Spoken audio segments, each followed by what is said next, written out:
terkait ahli hama itu apa sih? Nah, mungkin di sini saya sedikit terkait penjelasan produk ataupun program-program dari ahli hama. Kenapa sih? Mungkin sebelumnya tadi saya udah infokan dulu kenapa sih ahli hama itu ada program-program. Why kalau misalkan kita tidak melakukan pengendalian hama itu secara mandiri? Karena dengan ada kita mengikuti training ini itu bisa menjadi investasi jangka panjang untuk kedepannya gitu. Kita bisa mengikuti yang namanya untuk program-program face management. Jadi kita bisa tahu nih kalau misalkan oh ternyata hama dari lingkungan sekitar saya tuh kayak gini loh. Nah, di training ini kita bisa langsung diskusi nih cara pengendalian hama di lingkungan itu seperti apa. Tentunya kita didukung juga oleh trainer-trainer yang memang sudah expert di bidangnya. Nah, mungkin saya izinkan terlebih dahulu info. Jadi untuk yang training ini kita ada training fast management untuk program yang pertama.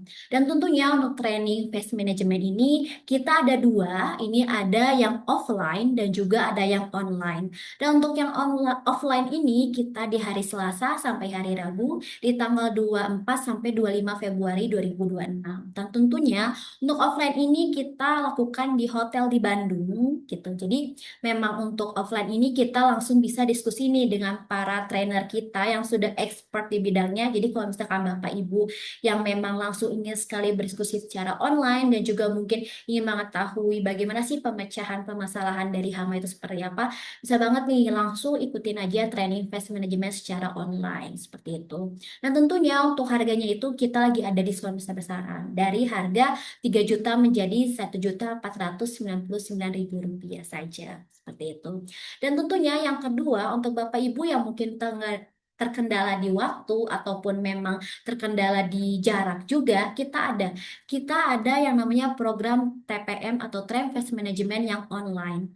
Nah, bedanya apa sih offline sama online tuh? Kalau misalkan yang online itu kita pertemuan itu 4 kali. Nah, 4 kali itu biasanya di setiap hari Kamis, mungkin di tanggal 5, 12, 19, 26 Maret 2026. Jadi, Bapak Ibu sekalian gak usah khawatir. Hanya dengan membayar Rp99.000, Bapak Ibu bisa mengikuti 4 kali pertemuan untuk training face management ini. Jadi, apalagi waktunya fleksibel dan juga mungkin waktunya sih jam 2 atau jam 1.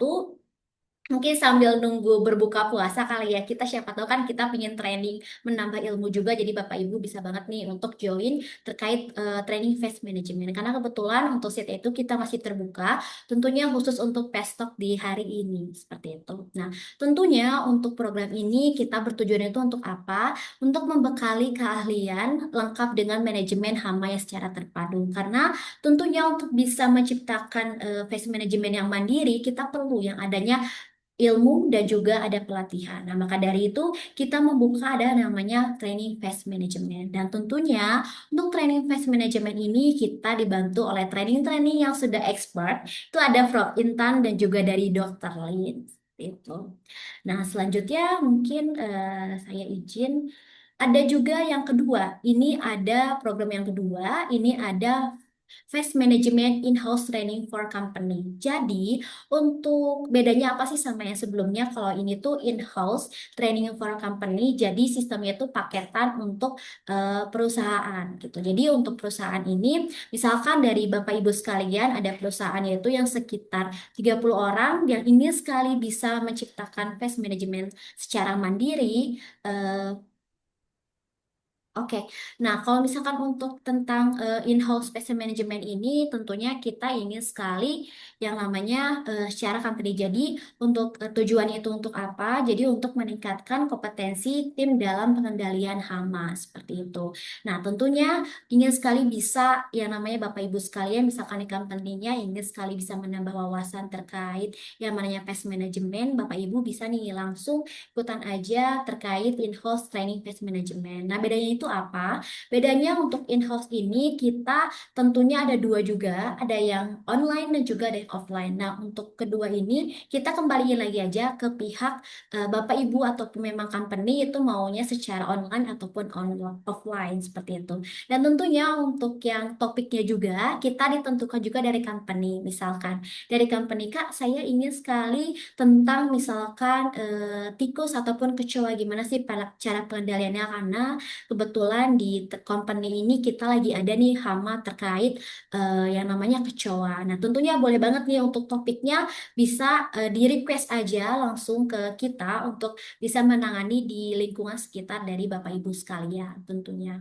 Oke, nah untuk memang untuk in-house ini kita juga ada yang namanya free konsultasi juga terkait company itu seperti apa karena kita nggak mau lepas tangan begitu aja setelah mengikuti dari fast management training kita langsung dilepas nggak kita tentunya langsung ada konsultasi misalkan gimana nih setelah mengikuti training ini apakah masih ada kendala atau apa tentunya di situ kita langsung ada yang namanya konsultasi secara online ataupun secara Zoom gitu ya dan tentunya untuk in-house ini kita juga dibimbing langsung oleh sang pakar dari Aliam Indonesia itu dari Prof. Intan dan juga Dr. Lin seperti itu ya. Nah, oke, selain itu juga mungkin untuk waktunya juga ini kita fleksibel kembaliin aja ke untuk company karena kita juga mengikuti dari jam waktunya, dari tempatnya dan juga dari topiknya itu terserah per company-nya itu mau seperti apa.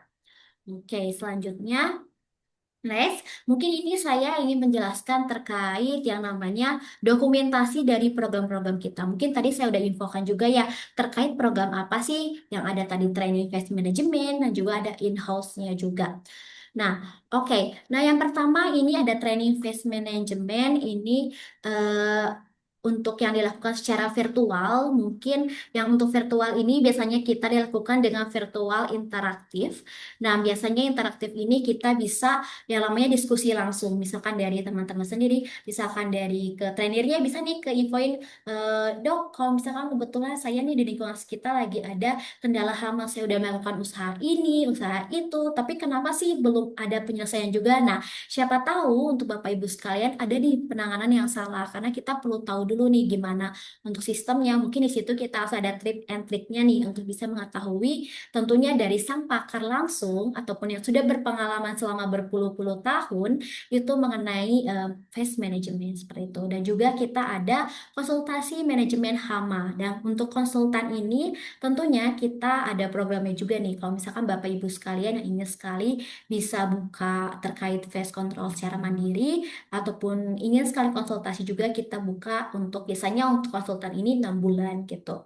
Nah, biasanya memang kita ada acara untuk memang pembahasan topik juga, tetapi kita juga ada studi kasus dan juga kita ada konsultan juga selama 6 bulan itu. Gimana sih perkembangannya, gimana sih prosesnya, dan gimana sih untuk evaluasinya ke depannya seperti itu.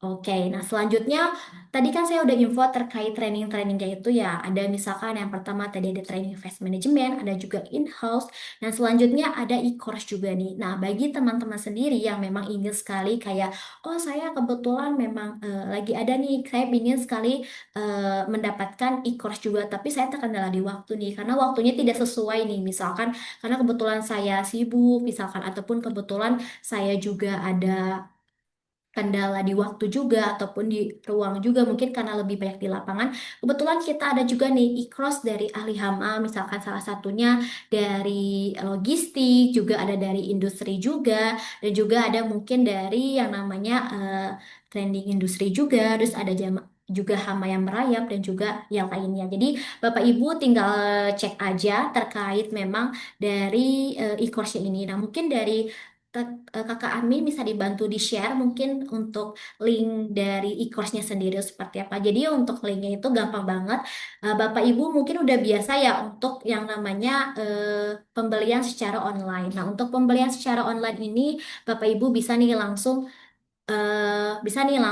terkait yang namanya langsung check out aja. Oke, next juga.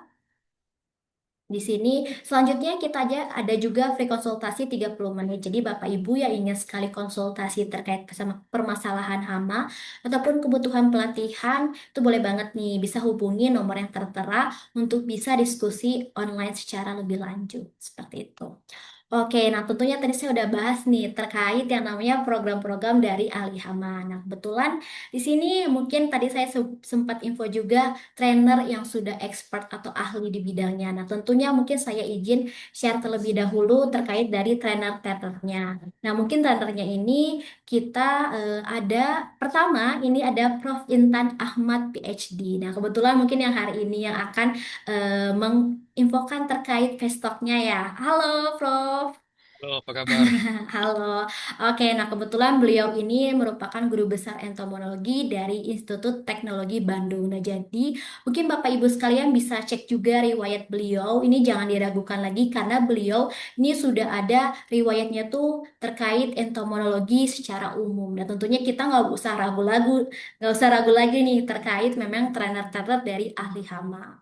Oke, selain itu juga, selain dari Prof. Intan, kita juga ada trainer juga itu dari Dr. Sri Yusmalinar MSI MM. Nah, kebetulan beliau ini juga lulusan dokter dari ITB dan juga beliau ini juga sudah penelitian hama dan juga investida di ITB. Nah, kebetulan, nah mungkin dari Bapak Ibu sekalian, dari riwayat ini Bapak Ibu bisa cek-cek nih, ternyata memang untuk trainer ini kita nggak main-main karena kita udah langsung ke expertnya, apalagi mereka udah merupakan lulusan-lulusan dari ITB seperti itu.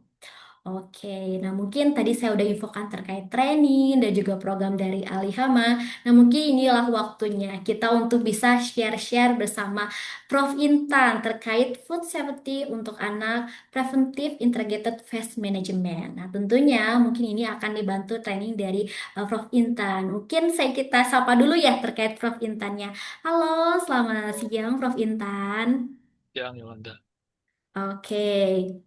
Nah, mungkin langsung aja nih, Prof. Mungkin dari Oke, teman-teman kita akan mulai aja. Jadi kalau misalkan teman-teman bisa nih siapin bukunya dan juga alat tulisnya. Jadi kalau misalkan teman-teman ada yang mau tanya, boleh banget nih nanti setelah penjelasan dari Prof. Intan, langsung aja ditulis aja pertanyaannya tuh di kolom chat. Seperti itu ya, Prof ya. ya, Oke. siap. Oke, Oke, boleh mungkin saya kembaliin aja ke Prof. Intan untuk mungkin oke, diinfokan lebih lanjut terkait besok hari ini. oke. Silakan, Prof. Ya, terima kasih Yolan, Ibu dan Bapak, kakak, mas-mas. Jadi ini eh, kesempatan bagi saya untuk sharing apa yang eh, kita hadapi yang berkenaan dengan masalah hama. Jadi, apakah suara saya dan gambar sudah muncul? Oke, sudah, Prof. Oke, masih.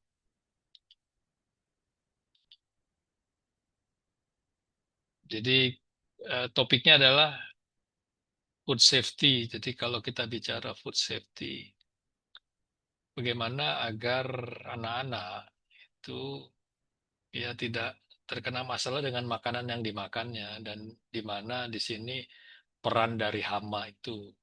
Jadi dan saya akan sampaikan dalam perspektif integrated pest management. Jadi bagaimana kita bisa berperan baik sebagai orang tua maupun mungkin sebagai em, ya perusahaan pengendali hama juga bisa berperan di sini agar permasalahan ini memang selalu terjadi, tetapi kalau kita memahami mengapa itu terjadi bisa kita kurangi. Nah, ini saya sampaikan data statistik dari seluruh dunia. Nah, ini dari WHO. Jadi kalau kita lihat datanya, ini luar biasa. Jadi per tahun ya Ibu dan Bapak itu 600 juta kasus per tahun. Jumlah orang yang terkena penyakit bawaan. Jadi penyakit bawaan itu yang sebut bawaan itu dia kena penyakit setelah makan makanan.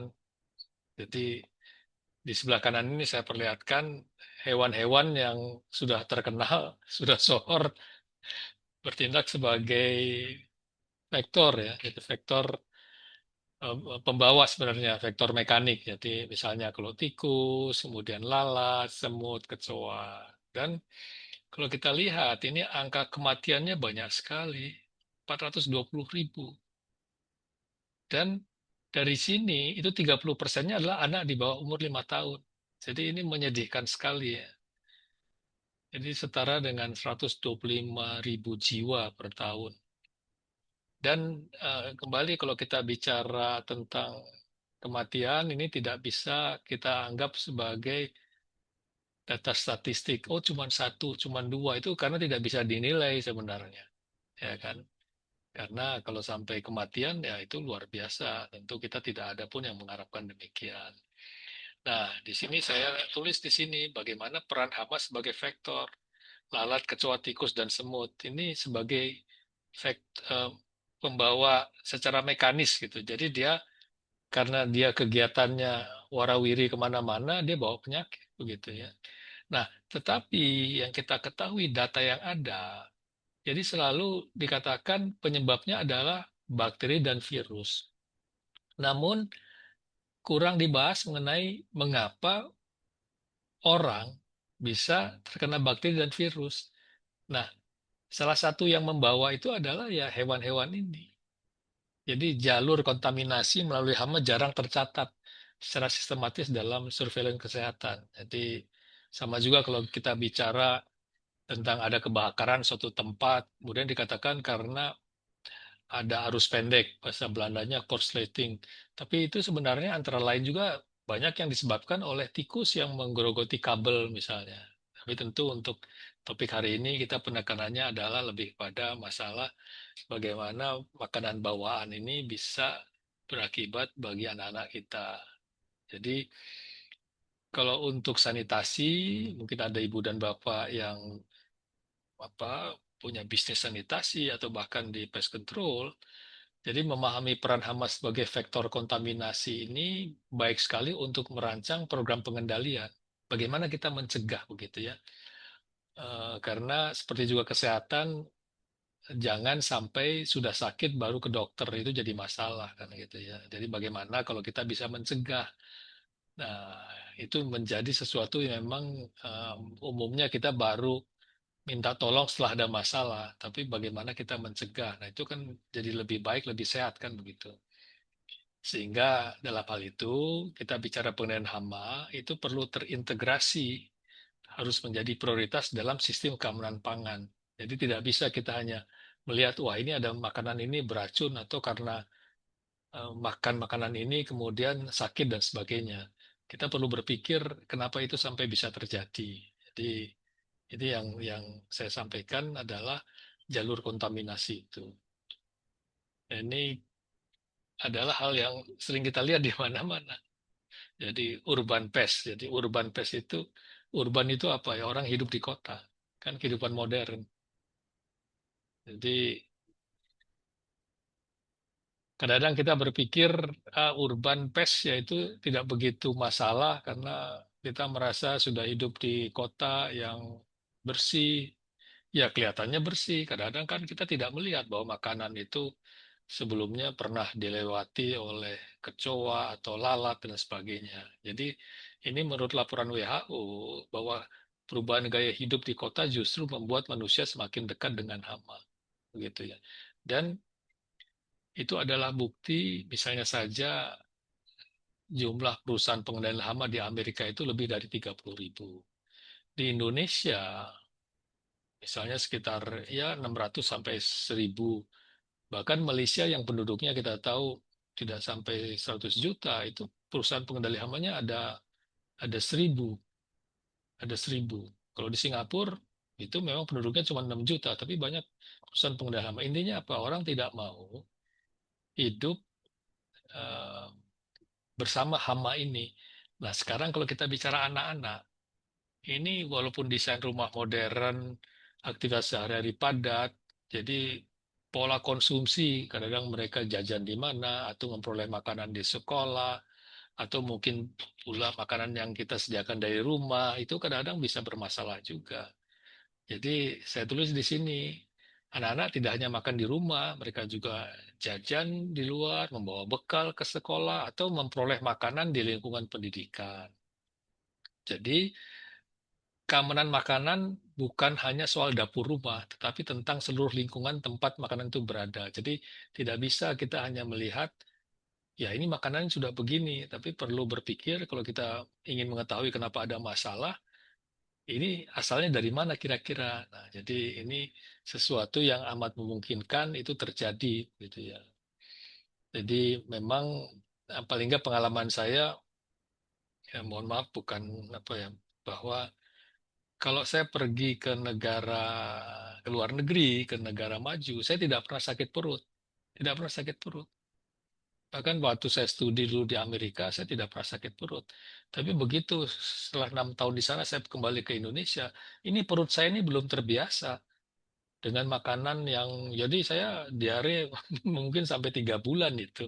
Jadi makanya kadang-kadang ada orang asing yang datang ke Indonesia itu mesti hati-hati makannya karena tidak kena diare. Itu karena makanan kita kurang bersih ya itu karena ada kontaminasi dari berbagai bakteri yang dibawa oleh antara lain tadi hama-hama yang tadi saya sebutkan itu. Dan anak-anak ini juga lebih rentan karena mereka belum mempunyai sistem imunitas sebaik orang dewasa. Nah ini misalnya saja. Kenapa anak bisa keracunan makanan padahal masaknya bersih? Nah, ya mungkin saja masaknya bersih kan begitu.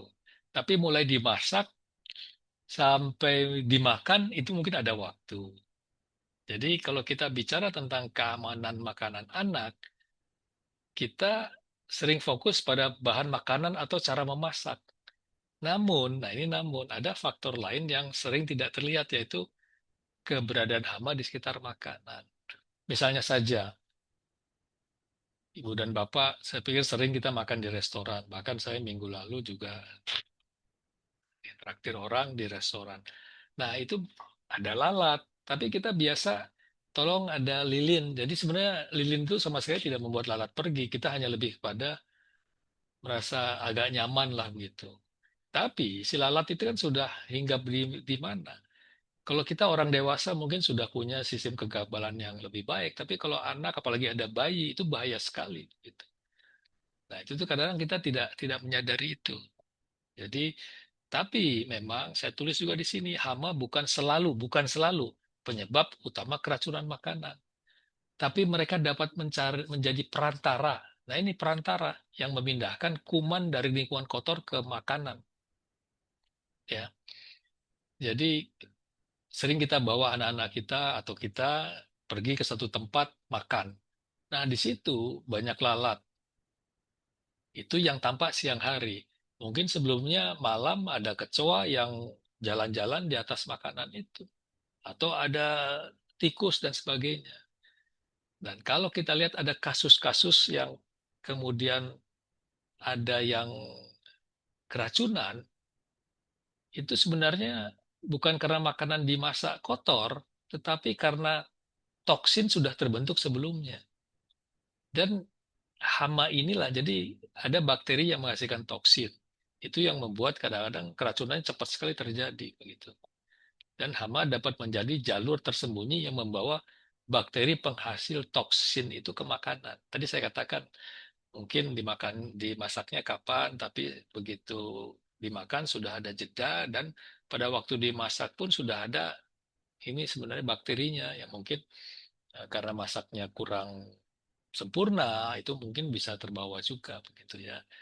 Jadi saya alat itu bisa diare, bisa tipes. Ini serius sekali, disentri kita tahu lah gitu ya. Jadi ini selalu di mana-mana lalat ini. Tapi kita karena mungkin sudah saking banyaknya ya cuman dipasang kadang-kadang di restoran dipasang apa eh, tempat seperti tempat kantong air dengan harapan lalat itu tidak datang. Tapi kan itu ya hanya kantung air saja. Mungkin ada lalat yang waktu terbang merasa sedikit terganggu, tapi ya hanya waktu terbangnya terganggu. Tapi dia tahu di mana ada makanan dia akan datang kan. Nah, kecoa ini adalah hewan malam. Jadi kadang-kadang siang kita tidak lihat. Tapi makanan yang kita simpan itu baik di rumah ataupun yang kita beli di restoran itu kan mungkin malamnya disimpan. Tidak berarti yang baru dibuat. Mungkin memang ada makanan yang bisa dimakan untuk 1 2 hari. Itu sering dicemari oleh yang namanya kecoa ini. Jadi karena dia jalan dari mana-mana, bahkan ada yang dari got atau segala macam, dia bawa bermacam bibit penyakit. Jadi antara lain kalau diare udah biasa. Nah, asma ini amat serius bagi anak-anak karena si kecoa itu mengeluarkan sesuatu yang bisa masuk ke pernapasan dan bisa menimbulkan asma pada anak-anak. Keracunan makanan demikian. Kalau tikus, nah ini masalah. Jadi bisa karena dia bertindak sebagai apa ya, karena menggigit makanan, kemudian jalan kena makanan kita, tapi juga ada yang bawa bawa kuman leptospirosis ini bakteri ini. Jadi bisa ekstrimnya bisa gagal ginjal begitu, panas dan sebagainya. Jadi itu sesuatu yang bahaya. Kemudian kalau semut, nah kita pikir semut ini tidak berbahaya. Ya memang kalau selama dia tidak membawa kuman ya tidak ada masalah. Tapi ya mengganggu juga kan begitu. Tapi yang penekanan saya pada siang ini adalah hewan-hewan ini adalah punya potensi untuk membawa bibit penyakit. Dan ini informasi ini saya ambil dari buku terbitan WHO begitu sebagai penjelasannya. Saya membantu menjelaskan bahwa kita tidak apa ya eh, jangan terlalu yakin bahwa yang kita makan itu adalah bersih. Tadi contohnya saya sendiri waktu dulu sekarang sudah tidak ya diare. Tapi kalau kalau saya pergi ke negara yang lebih maju, bersih, itu tidak pernah ada masalah dengan diare. Jadi tidak perlu bawa apa namanya obat diare kan gitu. Nah, kalau kita di Indonesia kadang-kadang kan masih ada masalah pergi keluar kota ya harus siap-siap kita. Nah, tadi yang saya katakan, anak-anak lebih rentan terhadap paparan ini karena sistem kekebalan tubuhnya masih berkembang. Dan selalu kan anak-anak kita dari kecil sudah diberikan imunisasi bertahap sampai umur tertentu. Nah, dengan itu tentu menjaga lingkungan makanan bebas hama adalah bagian dari melindungi kesehatan anak. Ini tugas semua orang tua. Tapi juga perusahaan pest control perlu memahami ini untuk memberikan penjelasan kepada yang punya rumah begitu. Jadi tidak saja kita bicara bahwa si hama ini perlu kita kendalikan, tetapi dengan dikendalikan, kebolehjadian dia akan bertindak sebagai pembawa bibit penyakit itu bisa kita singkirkan. Nah, ini rantai makanan. Jadi tidak hanya di dapur, ya, dapur rumah, dapur restoran, kan namanya juga dapur. Bahkan yang namanya di kapal laut juga ada dapur, macam-macam kan. Ini istilah dapur yang terlihat bersih belum tentu aman dari hama. Tadi yang saya katakan bersih belum tentu aman dari hama. Dan hal yang sama berlaku untuk lingkungan lain termasuk anak memperoleh makanan. Jajan di pinggir jalan. Itu sering kan di pinggir jalan itu apalagi di sekolah itu banyak jajanan di pinggir jalan. Nah, ini pemahaman perlu sekali bagi kita sebagai orang tua memberikan penjelasan. Jadi bagaimana bisa memilih makanan yang kemungkinan besar atau kemungkinan tidak terkontaminasi. Kantin di sekolah. Jadi area penyimpanan atau persiapan makanan yang kurang terjaga dapat menjadi tempat berkembangnya hama. Nah, itu bisa kita lihat dari kasus-kasus di mana kadang-kadang ada pesta kawinan, ya, kemudian ini apa keracunan. Jadi kadang-kadang kita baca kan kasus-kasus itu. Tentu kita tidak bisa generalisir, tapi ada kasus-kasus itu sehingga kita perlu memang dalam dalam apa beritanya disampaikan keracunan karena makanan, tapi kurang disebut bahwa kenapa bisa keracunan? Tadi saya katakan ada hewan-hewan, apakah itu kecoa, apakah itu lalat, apakah tikus, yang mungkin mereka itu membawa bibit penyakit dan mampir pada waktu makanan itu sebelum diproses. Begitu diproses dan masih ada sisa apa bakteri ini, ya itulah yang terjadi begitu ya. Jadi itu memang bisa menimbulkan masalah. Nah, penyimpanan. Nah, penyimpanan makanan pun itu adalah kadang-kadang kita berpikir ya selama siang hari dilihat tidak ada. Tapi kalau kita paham perilaku yang namanya hewan-hewan ini, tikus adalah hewan malam. Namanya kecoa hewan malam. Lalat hewan siang. Ya, tetapi kalau semut dia siang dia malam dia kerja terus kan begitu. Jadi kita perlu melihat gitu. Kadang-kadang kecil tidak tampak tapi ya namanya bakteri juga tidak tampak oleh kita tapi di tubuh mereka itu bisa mereka membawa bakteri itu. Jadi lalat atau kecoa berpindah dari sampah ataupun kotoran apa yang terbuka. Jadi itu proses yang terjadi begitu ya. Jadi intinya mereka bertindak sebagai pembawa dari mikroorganisme, pembawa penyakit. Dan ini dalam berbagai konteks keamanan pangan ini sering menjadi bagian dari rantai kontaminasi. Nah, ini juga perlu pemahaman bagi pihak-pihak yang menangani masalah makanan begitu. Makanya Ibu dan Bapak mungkin sering atau juga lihat di restoran ataupun di hotel atau di kantin sekolah ataupun di mana itu yang memberikan pelayanan makanan selalu mempergunakan masker. Kemudian apabila rambutnya panjang itu kan ini apa ditutup begitu sehingga karena kemungkinan terkontaminasi. Jadi itu penting sekali karena dengan kita berbicara saja kemungkinan ada bakteri yang jatuh ke makanan. Makanya sekarang kalau ulang tahun itu sudah tidak tiup lilinnya itu sudah orang sudah lebih paham sekarang tidak ditiup dengan di ini apa karena bisa nyemprot segala macam itu.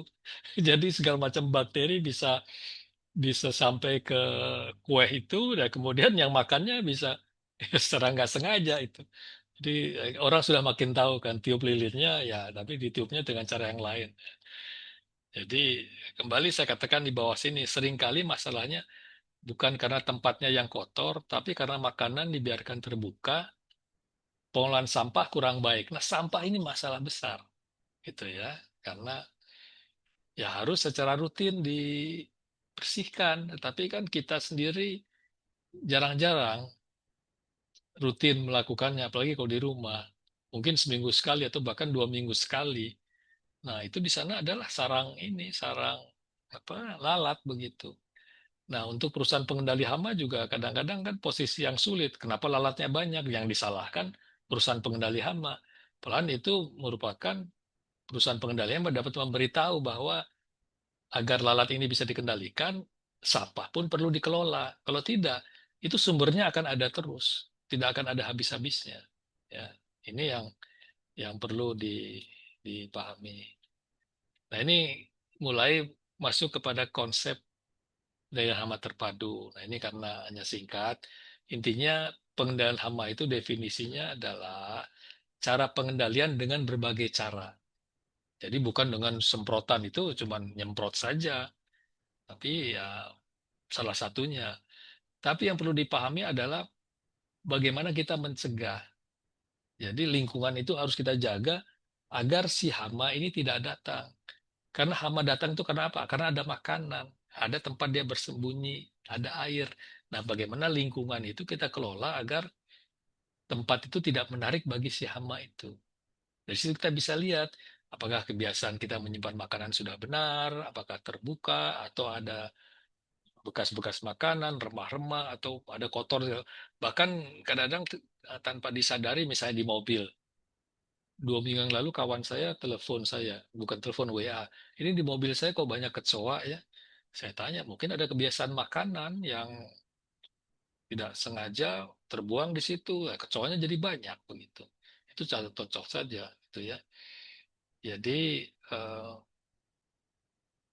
bagaimana kita melakukan ini? Jadi pengelolaan lingkungan, kebiasaan makanan yang benar, pengurangan sumber makanan, kemudian kita bisa melakukan pengendalian. Ya, ini pertama pencegahan. Tapi kalau sudah ada bisa kita kendalikan. Bisa dengan perangkap, pestisida dengan bijaksana. Nah, ini memang perlu pengetahuan begitu ya. Jadi misalnya perangkap pun tidak asal kita pasang itu. Pestisida pun tidak asal. Jadi kalau perangkap kita harus mengetahui perilaku si hewan ini di mana perangkap kita bisa letakkan. Jadi perangkap ini relatif aman, tinggal pilihannya perangkap yang bagaimana. Jadi tujuannya adalah bukan sekedar membunuh hama, tetapi menciptakan ekosistem makanan yang lebih aman bagi anak. Nah, kadang-kadang kesalahan kita adalah melihat yang tampak, tapi kita kurang berpikir sebenarnya sumbernya dari mana. Kalau kita ada kecoa lalat di satu ruangan dengan maksud agar tidak mengkontaminasi makanan kita, itu yang kita tembak itu yang ada di situ. Tapi sumbernya Nah, sumbernya itu perlu kita ketahui. Lalat itu sumbernya tempat sampah. Jadi tempat sampah itu harus dikendalikan. Kalau tidak, dia akan ada terus begitu, tidak akan ada habis-habisnya. Apalagi tadi contoh di restoran cuman diberi lilin saja, ya cuman begitu saja kan gitu.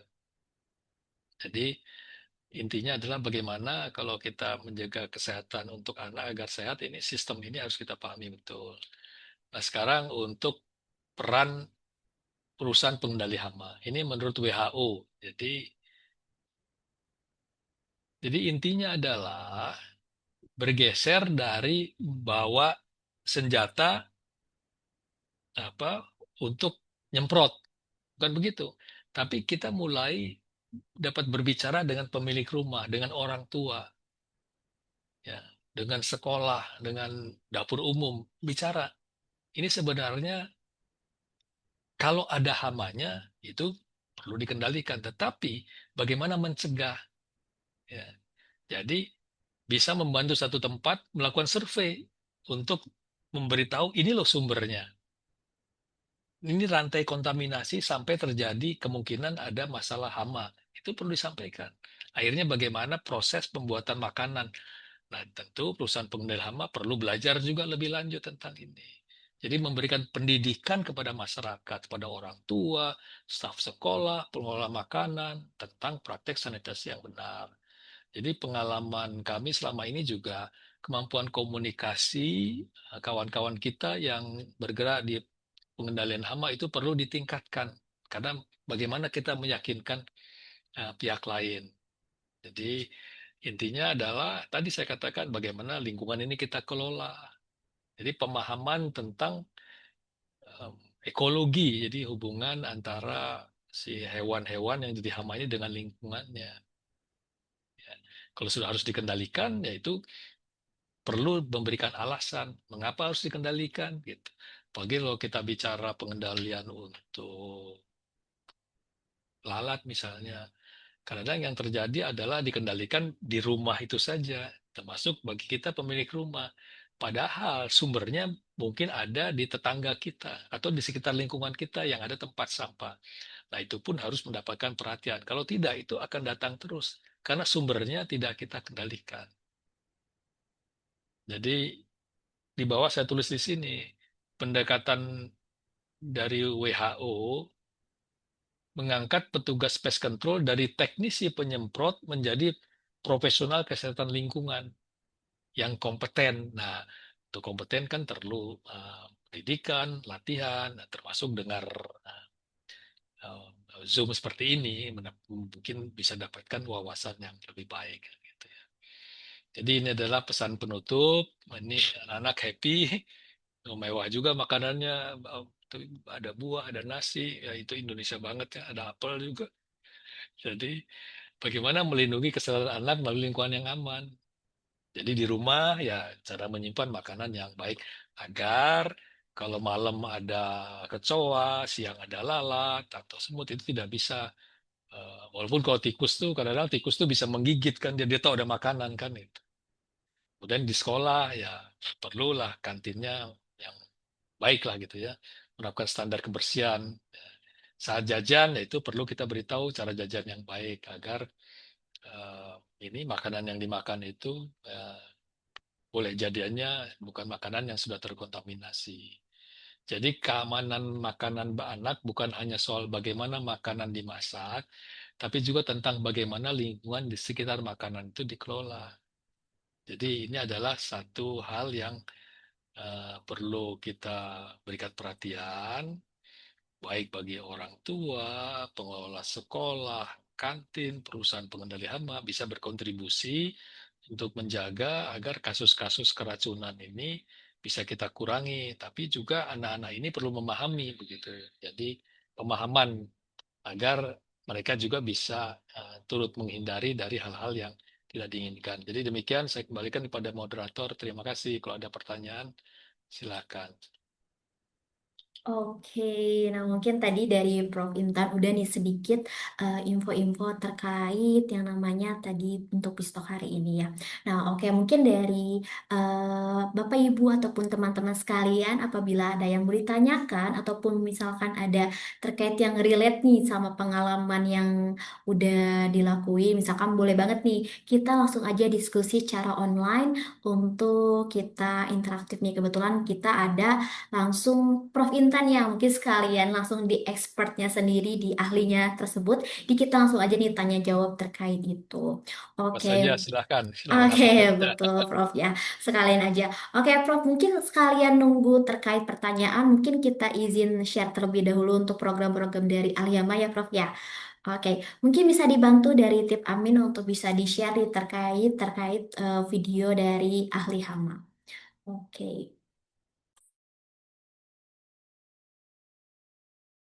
Betapa dahsyatnya di negara-negara yang katanya negara maju ini. Jadi seperti waktu kemarin saya mengatakan bahwa Amerika memang maju sekali sains dan teknologinya, tapi menghadapi kutu busuk setengah mati juga. Ini juga salah satu contoh saja. Jadi kesalahan umum adalah mempercayai iklan bahwa ini bisa mengendalikan tikus, gelombang suara ini bisa membuat tikus tidak datang. Jadi banyak kesalahan umum kan begitu. Daur hidup nyamuk. Kenapa ini penting? Karena kita harus tahu persis di mana sih titik lemah dari nyamuk yang berguna untuk kita melakukan pengendalian. Oke, terima kasih atas pertanyaan yang disampaikan. Jadi tadi menyinggung dari kenapa kasus yang terjadi di 18 tenan makanan yang mereka disemprotin bahkan seminggu sekali, dosisnya tambah waktu tambah naik, tapi kecoanya malah tambah banyak gitu. Itu menandakan bahwa pengendaliannya gagal. Saya sangat senang sekali mengikuti pelatihan IPN yang diadakan oleh platform Alihama, yang dimana narasumber yang profesional dan ahli pada bidangnya dan mudah dimengerti, mudah diikuti. Ya, saya mendapatkan pengetahuan yang lebih luas dalam menerapkan PHT, pendidikan anak terpadu. Terima kasih kepada Alihama, kesempatan untuk mendapatkan wawasan ini sangat berharga bagi saya. Jadi bagi teman-teman yang butuh informasi dan metode pengamanan yang tepat terkait penilaian hama, jangan lupa pastikan untuk bergabung dengan Ahliam. Yang pertama kami mengucapkan terima kasih kepada Profesor Intan dan Dr. Lin yang telah memberikan materi dan pencerahan-pencerahan terhadap beberapa kasus yang kami hadapi. Kemudian juga memberikan kami yang pasti yaitu kepercayaan diri. Kemudian dari saya, bila ada kata-kata yang salah, kurang berkenan, mohon maaf sebesar-besarnya. Profesor Intan, Dr. Lin atas semua materinya sangat-sangat bermanfaat karena Ya, ini Pak. lintas sektoral ini. Ya. Pemahaman kontrol itu sangat jarang masalahnya. Kalau mencari informasi di internet banyak, tapi kan ya yang langsung diampu oleh suhunya kan sedikit. Ini betul-betul membuka wawasan ya. Jadi yang kita tahu cuma kalau misalnya ada kecoa, tikus, ya cuma tinggal semprot-semprot aja. Dan sekarang kan kita beda pandangannya. Ya jadi jaga kebersihan, terus tutup celah dan segala macamnya dengan cara-cara yang banyak gitu caranya ternyata.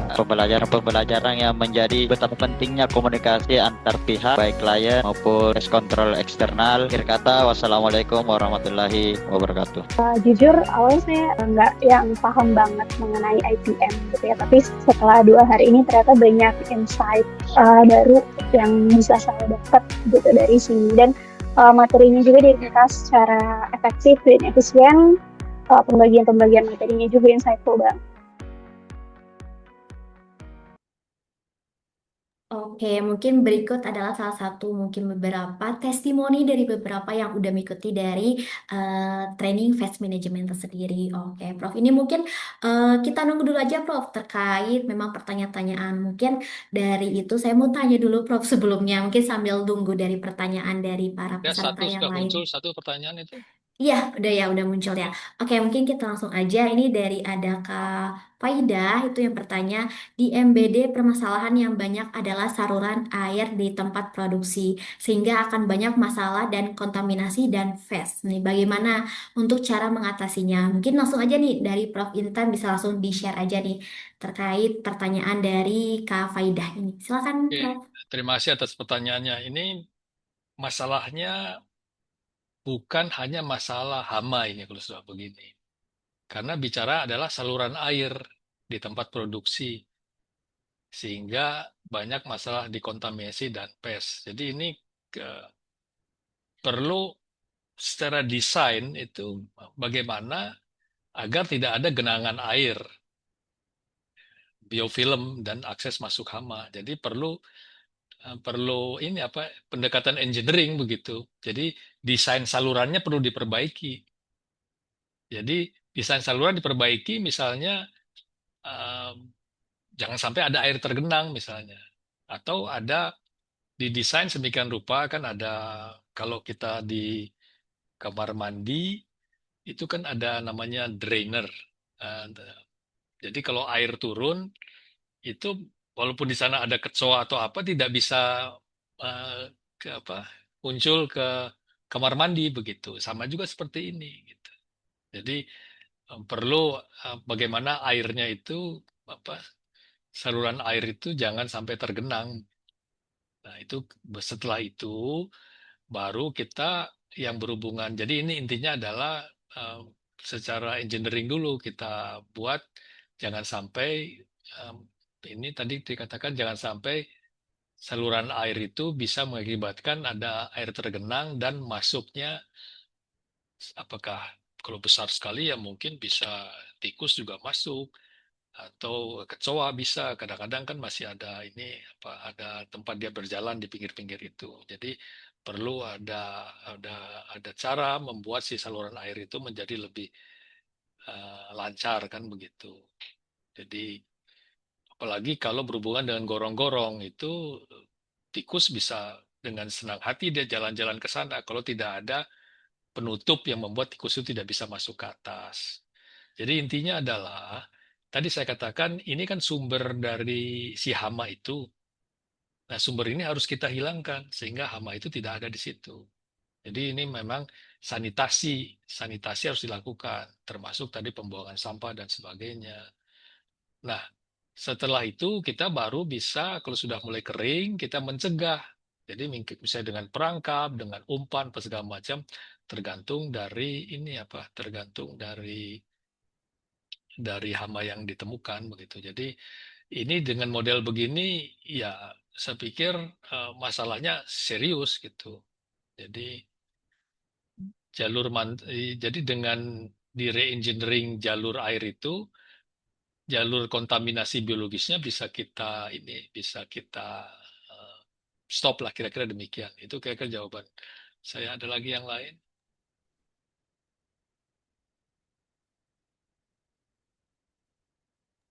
Nah, Oke, memang iya kalau kos, betul. nah, Kosnya. nah memang ini apa kalau kos kalau kos itu memang dia relatif, tapi upayakan di ini apa. Jadi kalau kita melihat satu tempat, jadi pertama kita tahu ini hewan apa dulu. Bukan hewan apa namanya itu ada lagunya ya.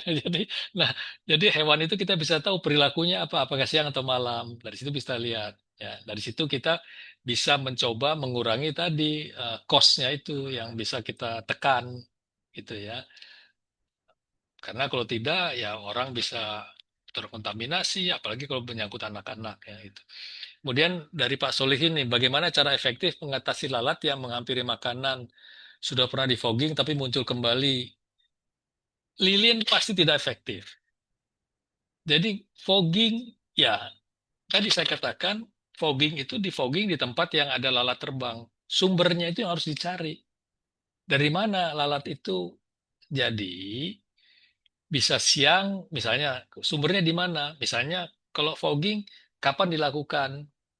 Atau kalau misalnya tidak fogging juga, bisa malam hari disemprot dengan residual di tempat dia istirahat. Tapi poin yang paling penting adalah mencari di mana tempat perkembangbiakannya. Nah, itu harus kita cari. Dari situ bisa menolong. Karena kalau tidak, sumbernya akan ada terus. Karena ini hewan terbang. Nah, kadang-kadang kalau kita bicara di rumah kita atau kita bertugas membantu klien, klien sering komplain kok masih banyak lalat. Memang di tempat rumah kita atau klien kita ini sudah tidak ada lalatnya, tapi datang dari luar itu. Jadi sumbernya itu harus kita kendalikan. Kira-kira demikian. Ada lagi yang lain?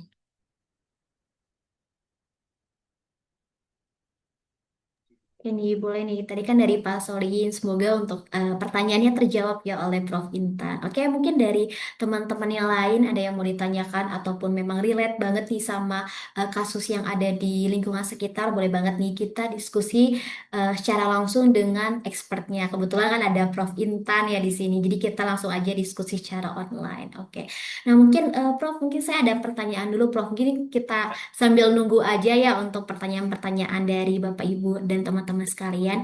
Nah, mungkin saya mau tanya Prof nih, seberapa penting sih terkait training fast management harus kita ikuti gitu? Mungkin dari Prof sendiri kan sebagai memang sang ahli yang udah tahu terkait bibit bobotnya hama itu seperti apa, mungkin bisa nih seberapa penting Prof kalau bisa misalkan kita ikut dari training fast management gitu. Ya, kembali kan memang kita bisa memperoleh informasi dari banyak tempat, tapi dengan mengikuti satu pelatihan kita bisa secara interaktif, kita bisa diskusi sehingga kasus-kasus yang unik bisa kita bahas sehingga kita punya pemahaman. Karena bicara hama itu di satu tempat dengan tempat lain itu berbeda pengendaliannya. Contohnya saja, ada satu masalah hama kecoa di lantai satu di restoran, tapi di hotel itu ataupun di mall itu ada lagi restoran di lantai mungkin 5 atau 10. Itu cara pengendaliannya berbeda. Nah, untuk itu kan perlu mengetahui hewannya apa, mengapa mereka ada di sana, datangnya dari mana, begitu. Kemudian kalau mengendalikannya sebaiknya dengan cara apa? Kemudian ada kendala-kendala kan tidak semua bisa digunakan dengan pestisida atau insektisida. Apalagi sekarang banyak kasus-kasus di mana insektisida sudah tidak mempan lagi walaupun disemprot berkali-kali. Nah, jadi kalau training ini seperti tadi dari testimoni itu mereka bisa memberikan gambaran lah gitu ya bagaimana ini akan dapat bermanfaat kan gitu. Nah, jadi kira-kira demikian Yolan. Jadi sekarang ini Oke. ada Kak Arif nih. Izin bertanya, restoran saya di alam terbuka. Nah, ini tadi saya katakan adalah ini contohnya ya. Ini bulan lalu kalau tidak salah saya reuni teman-teman SMA, senang banget kan. Makanannya kelihatan enak, tapi ternyata banyak lalat. Itu di tempat terbuka tuh. Jadi bagaimana mengusirnya? Nah, jadi saran saya perlu dipelajari itu sumbernya dari mana. Apakah di sana, kalau yang tadi saya cerita, itu ternyata ada peternakan sapi di sana, jadi masalah. Jadi, kalau untuk kasus ini, sumbernya harus kita cari dulu.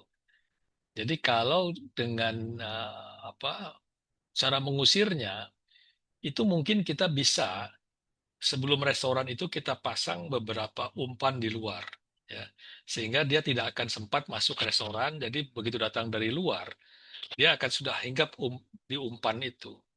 Nah, umpan itu juga ada beberapa layer. Jadi layer luar agak ke dalam sehingga belum sempat dia tidak akan sempat terbang langsung karena sudah memperoleh makanan begitu.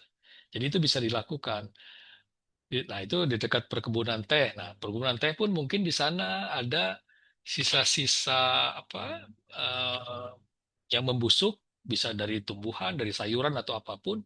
Nah, itu adalah sumber dari si lalat ini berkembang biak.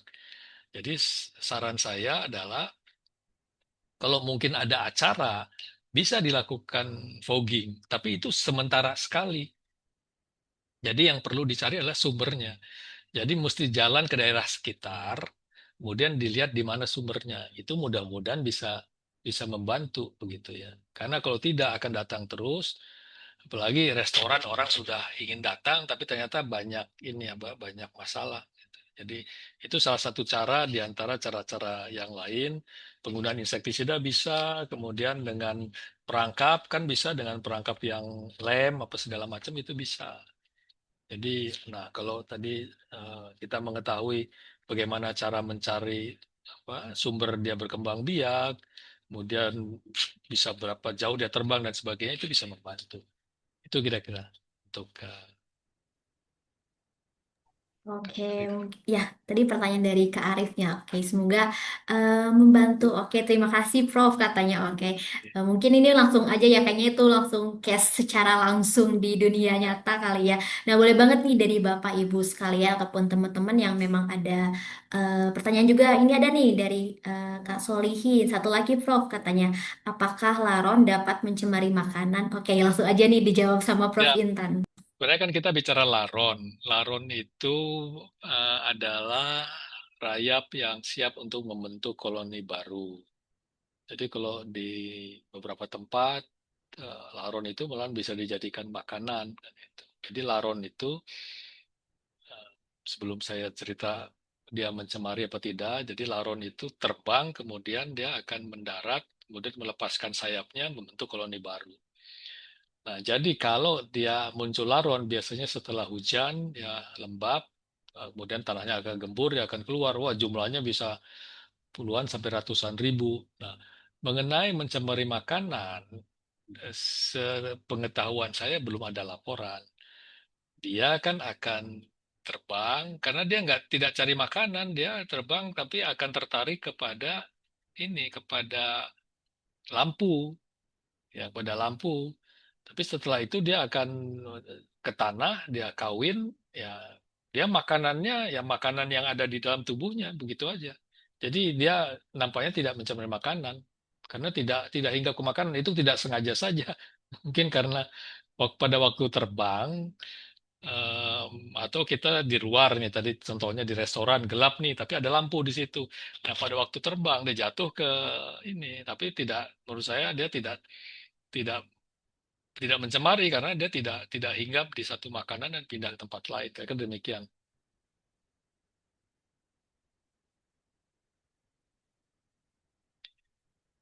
Oke,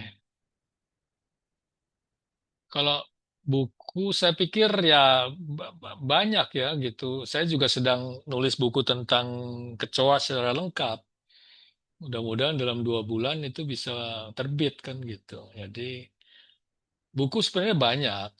eh, tapi kembali kan pemahaman kan begitu. Jadi bagaimana kita mempunyai pemahaman yang baik antara lain dengan diskusi itu akan lebih cepat dengan kasus-kasus begitu. Jadi em, tapi senang sekali apa interest dari Kak Faida ini tentang bagaimana siklus hidup yang macam-macam. Jadi kalau serangga kan misalnya kalau semut misalnya ataupun rayap itu ataupun lalat ataupun nyamuk itu berbeda-beda begitu. Jadi memang pemahaman itu menjadi penting kalau kita bicara untuk mengendalikannya. Kayak demikian. Oke, seperti itu mungkin Kak Faida. Seperti ini mungkin Kak Faida udah banyak banget ya untuk memang pertanyaan-pertanyaan yang memang mungkin dia udah tertarik banget nih Prof. Sepertinya memang terkait hama ini. Karena dia juga udah tanya terkait buku gitu ya untuk memang terkait siklus dari hama itu seperti apa gitu. Mungkin nanti kalau misalkan Prof. Intan udah rilis nih untuk bukunya nanti kita akan share nih ataupun kita akan bahas juga terkait buku yang dari Prof. Intan dari buat. Nih, boleh dari Bapak Ibu ataupun teman-teman sekalian, kalau misalkan memang ada yang mau diskusikan ataupun dikonsultasikan, boleh banget nih, kebetulan memang kita lagi ada waktu terkait diskusi dengan Prof. Intan. Kebetulan kan mungkin Prof. Intan juga udah ada jam terbangnya udah banyak banget nih. Kebetulan kita udah susah banget nih untuk undang Prof. Intan untuk bisa diskusi secara langsung terkait memang food safety ini. Oke, mungkin dari Bapak Ibu ataupun teman-teman sekalian, apabila memang ada yang mau ditanyakan, boleh banget nih untuk langsung aja infokan di kolom chat seperti itu. Oke, mungkin Prof sekalian nunggu juga dari Bapak Ibu ataupun teman-teman untuk memang terkait pertanyaan. Mungkin saya izin share juga Prof untuk terkait video dari testimoni lagi gitu ya. Gitu. Oke, boleh mungkin dari Kakak admin bisa bisa dibantu di-share juga untuk testimoninya. Silakan.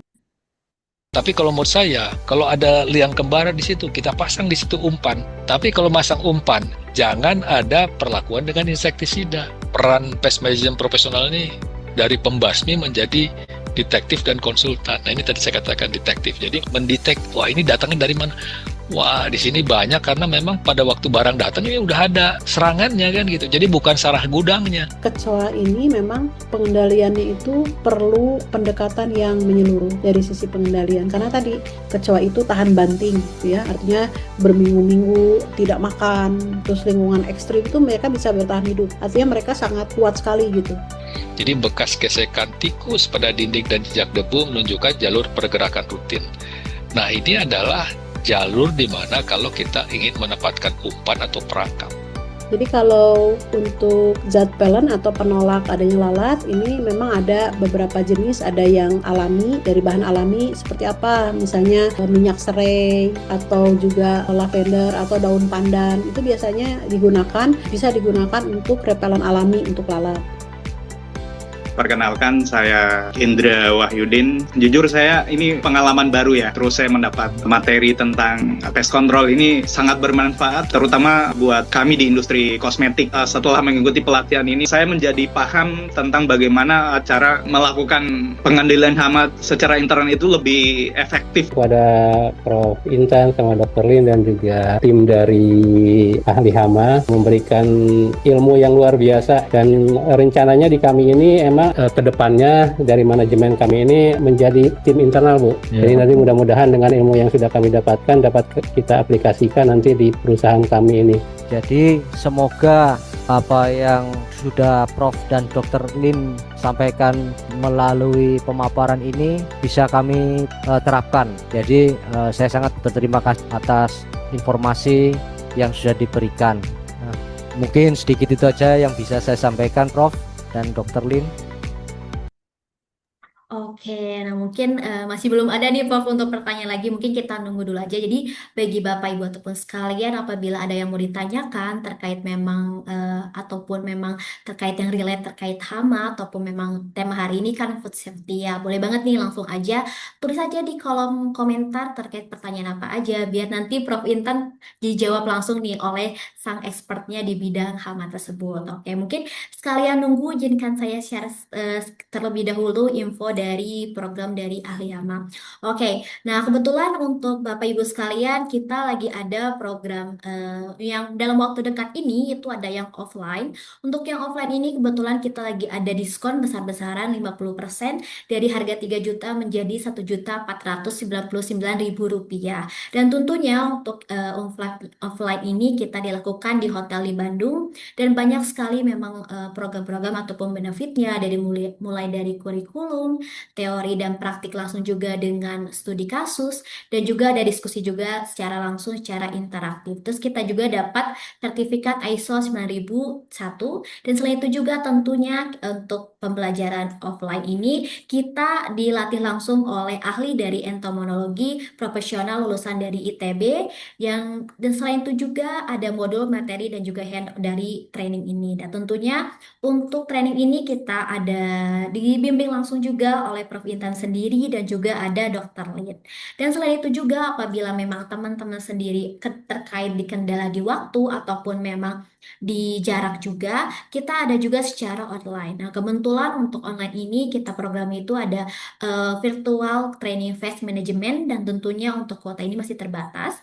Dan untuk harganya pun juga dari harga 2 juta sampai untuk diskonnya sekarang lagi diskon besar-besaran 50% menjadi 99.009 rupiah. Dan maka dari itu, dan untuk prosesnya ini kita dilakukan hanya dengan membayar 1.999.000 rupiah 4 kali pertemuan. Dan juga untuk benefitnya juga didapat ada di kurikulum, juga ada memang untuk teori dan juga studi kasus, dan juga ada modulnya juga, dan tentunya dilatih langsung oleh ahli dari entomologi dari Prof Intan dan juga Dr. Lin. Selain itu juga kita dapat merchandise juga, dan juga untuk sertifikat, dan ada hard copy dari modulnya sendiri. Nah, kebetulan memang untuk saat ini kita lagi buka kuota kembali, itu untuk yang kuota ini kita terbatas, tetapi kalau misalkan teman-teman, karena kebetulan mendekati Maret ini kita sudah dekat, jadi langsung aja daftar untuk teman-teman sendiri. Jadi tidak usah diragukan lagi, karena mungkin yang tadi di testimoni itu salah satunya mungkin untuk kita search di Google kita bisa, tetapi apakah udah valid atau belum terkait informasi itu? Nah, maka dari itu kita ada untuk yang namanya program kami, tentunya dilatih langsung oleh atau dibimbing langsung oleh Prof. Intan dan juga Dr. Lin gitu. Nah, mungkin kalau misalkan dari Bapak Ibu yang mau tanya-tanya, boleh banget nih langsung aja untuk bisa bertanya-tanya untuk terkait ke media sosial kita, ataupun mungkin dari kakak admin bisa langsung di-share terkait nomor dari CS kita seperti itu. Oke, mungkin bisa di-share juga kakak admin. Oke, nah mungkin dari dari para peserta sepertinya udah nggak ada nih ataupun sudah cukup juga terkait ilmu di hari ini sepertinya Dov gitu. Jadi mungkin Prof, mungkin terima kasih saya ucapkan yang sudah Oke, memberikan Mas. ilmu juga mungkin ke para peserta juga untuk bisa menjawab pertanyaan dan juga men-share terkait food safety ini. Apalagi memang sekarang lagi bulan puasa ya Prof ya, jadi kayak berburu warung takjil tuh memang harus hati-hati nih kita juga takutnya kan nanti diare ya. Jadi memang kita perlu juga nih ternyata pas banget untuk temanya dengan bulan puasa dan juga untuk yang festok hari ini gitu. Oke, nah mungkin dari teman-teman sekalian, mungkin karena kita sudah di penghujung acara, saya ucapkan terima kasih kepada Bapak Ibu dan teman-teman juga dan mungkin dari memang Prof Intan juga terima kasih. Dan Masih. mungkin tentunya kebetulan mungkin kalau misalkan dari Bapak Ibu dan teman-teman sekalian ada tanya terkait sertifikat, boleh banget langsung aja menghubungi dari CIM CS kita karena nanti akan diinfokan lebih lanjut terkait itu. Dan mungkin bisa dibantu juga untuk yang sudah hadir, bisa dibantu untuk kakak admin untuk di-share terkait absensinya. Mungkin dari Bapak Ibu dan teman-teman sekalian bisa banget nih langsung aja diisi dari link absensinya karena eh, teman-teman atau Bapak Ibu sekalian sudah join tetapi kenapa sih gak absen gitu. Jadi memang absen ini penting juga gitu. Oke, mungkin untuk yang sertifikat juga langsung aja ditanyakan di link yang ada di kolom chat seperti itu. Oke, mungkin kita udah di penghujung acara. Apabila mau ada yang tanya-tanyakan juga terkait memang program kita ataupun mau konsultasi juga, boleh aja nih langsung aja diklik aja di kolom chat terkait memang konsultasi secara langsung ataupun sertifikat dan juga absensi. Mungkin bisa dibantu juga ke Kapin untuk di-share nomor CS-nya dari tim Alihama biar kita pun juga bisa menjawab pertanyaan dari Bapak Ibu sekalian. Oke, mungkin cukup sekian dari kami terkait pestok di hari ini yang mengenai pes seperti untuk anak, preventif, dan juga integrated pest management. Oke, mungkin akhir kata sebelumnya saya ucapkan terima kasih. Saya Yolanda mungkin pamit undur diri sebagai moderator. Terima kasih kepada semuanya dan selamat siang. Banyak. Halo, selamat siang. Terima kasih.